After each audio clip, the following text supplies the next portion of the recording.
આજ ગાંધીધામ ખાતે ગાંધીધામ મહાનગરપાલિકાના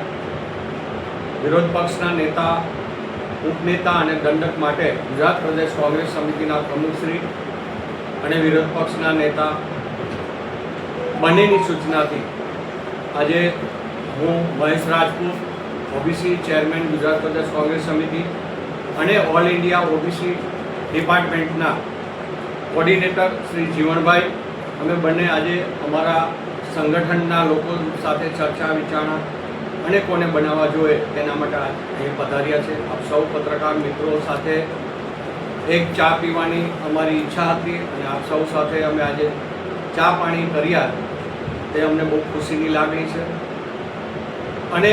આપના માધ્યમ દ્વારા ગુજરાતના ખેડૂતોને પણ હું કહેવા માગું છું, કચ્છના ખાતે જ્યારે આવ્યા છે ત્યારે કચ્છના જે ખેડૂતો છે એને પણ હું એ કહેવા માગું છું કે આપણે આ સરકાર અને આ સરકારના કહેવાતા જે કંપનીઓ છે કે માત્ર ને માત્ર લોકોને અને ગરીબ ખેડૂતોને કેમ દબાવવા, એની જમીનો ઉપર કઈ રીતે પેશકદમી કરી અને વીજળીના થાંભલા હોય કે ગેસની પાઇપલાઇનો હોય એ નાખી દેવી, પછી એ ખેડૂત બિચારો ત્યાં એનો પાક પણ ના કરી શકે એવી સ્થિતિમાં હોય ત્યારે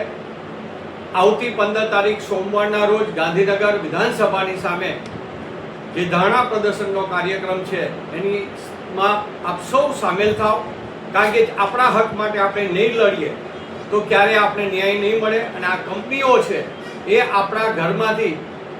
ઘરમાંથી ના કાઢી મૂકે એની પણ આપણે સાવચેત હવે રહેવું પડશે. જમીન ઉપર તો આવી ગયા છે, પણ ભવિષ્યમાં આ લોકો આપણું ઘર પણ ના છીનવી લે એને ધ્યાનમાં રાખીને આપ સૌ પધારો તેવી આપ સૌને મારી ગુજરાત પ્રદેશ કોંગ્રેસ વતી એક ખેડૂત તરીકે પણ મારી વિનંતી છે કે આપ સૌ ગાંધીનગર 15મી તારીખે બપોરે 3 વાગે પધારો.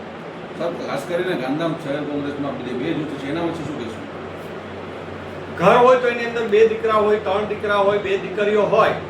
તો અલગ અલગ બધાના વિચારો હોય, પણ જ્યારે કુટુંબની વાત આવે ત્યારે કુટુંબમાં સાથે બેસી એક નિર્ણય લેવાનો હોય, એને એ જ નિર્ણય લેવા માટે અમે અહીં આજ પધાર્યા છીએ.